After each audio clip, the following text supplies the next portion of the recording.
Hello Junior Techies, my name is Natasha Barton, and in this video we will be looking at polarity. We will look at whether bonds within a molecule are either polar or non-polar, and then look at the molecule overall to see whether it is polar or non-polar. Again, ladies and gentlemen, it is important that after watching this video, you take a look at the practice videos, because this video will deal more with the theory. Let's hop into it.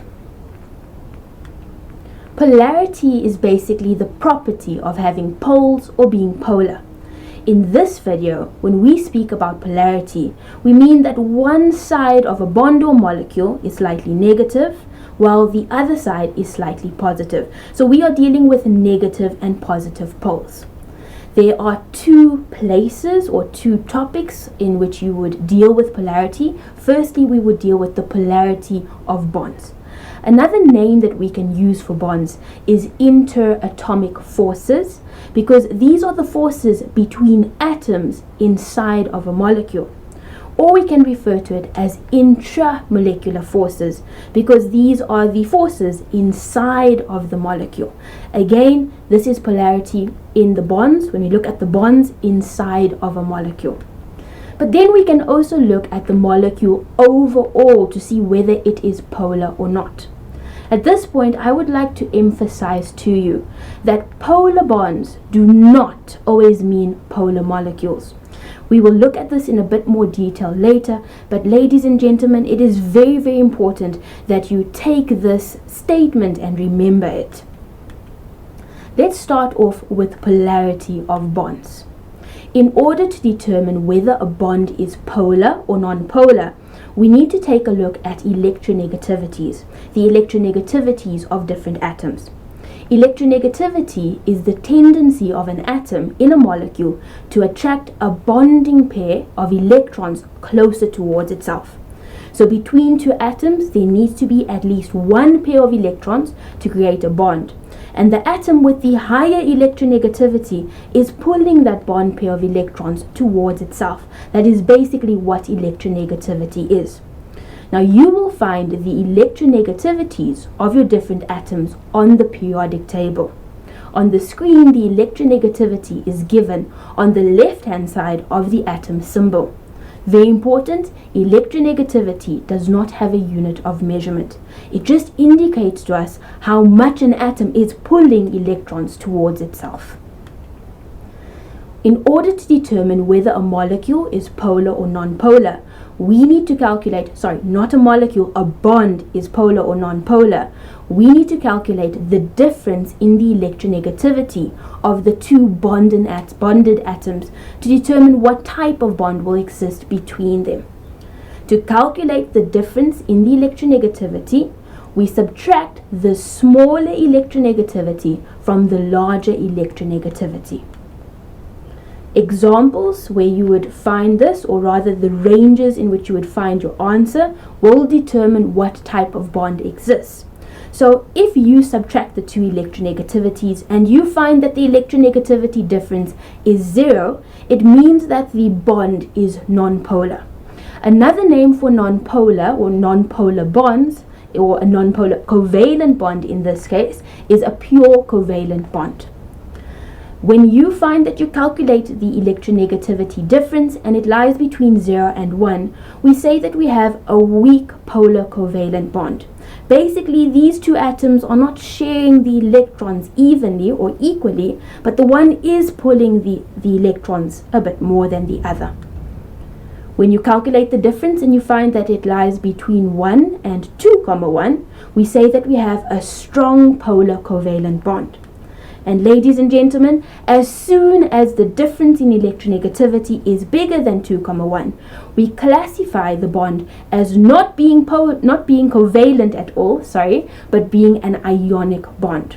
When we speak of ionic bonds, they are generally between a metal and a non-metal, and we say that the metal atom will donate its electrons to the non-metal so that they form ions that will bond in a crystal lattice.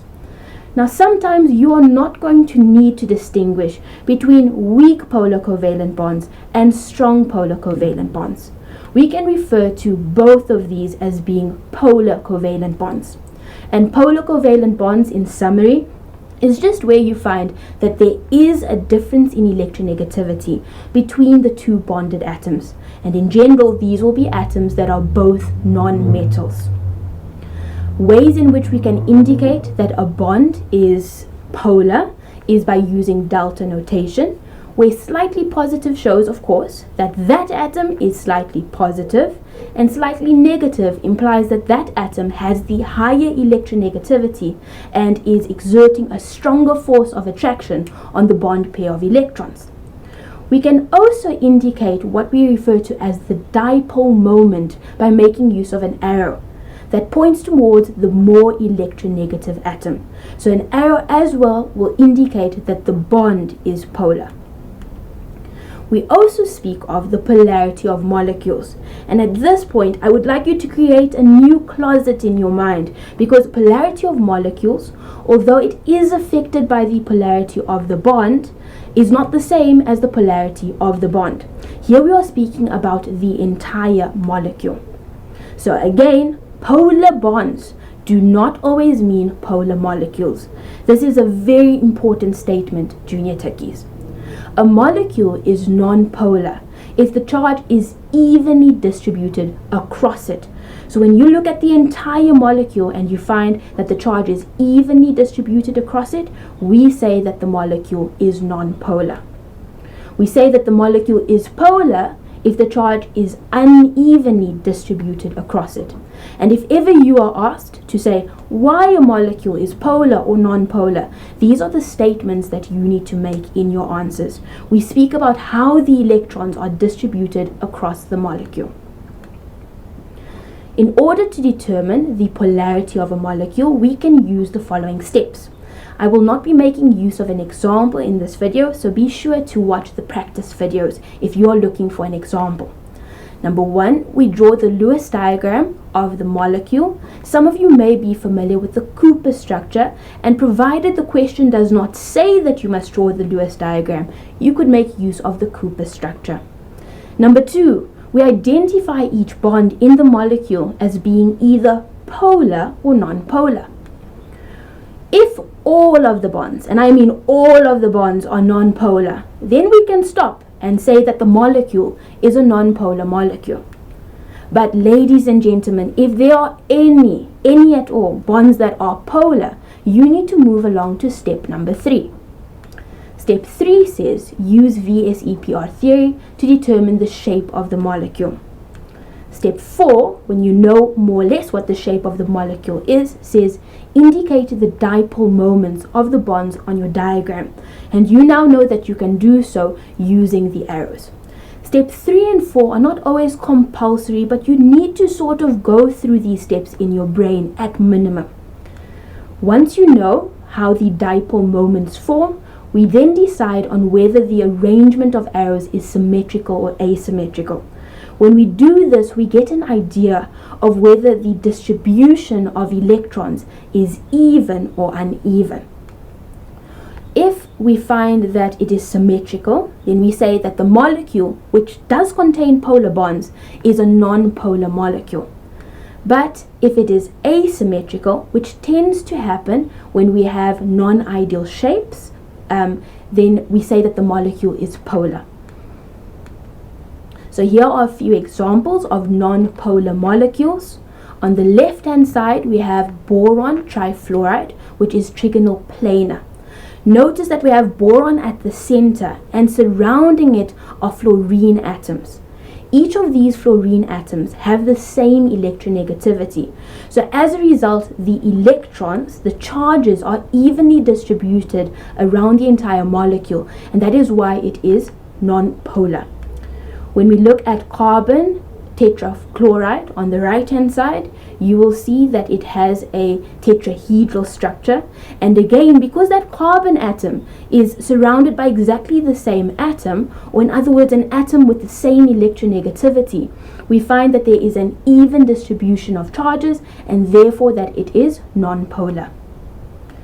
Here are a few examples of polar molecules. On the left hand side we have hydrogen chloride. Since chlorine has the higher electronegativity, the entire molecule has a slightly negative side and a slightly positive side. When we go to ammonia, because of its structure that is non-ideal, it also has a slightly positive side and a slightly negative side. On the right-hand side as well, here we have a tetrahedral structure, which is an ideal structure, but notice that carbon is not surrounded by exactly the same atom. We have hydrogen atoms, and then we have a chlorine atom, which has a higher electronegativity than the hydrogen atoms. So as a result, the electrons, the charges, are not evenly distributed around the entire molecule. And that is why we say that this molecule is a polar molecule. Ladies and gentlemen, we have reached the end of this video. I hope that you will join me in the practice videos so that you can understand in more depth how to apply these steps. Also remember that in order to retain all of your knowledge, you need to practice as much as possible. So remember to download the worksheet and the memo from the Junior Techie website and practice, practice, practice. Thank you so much for joining me.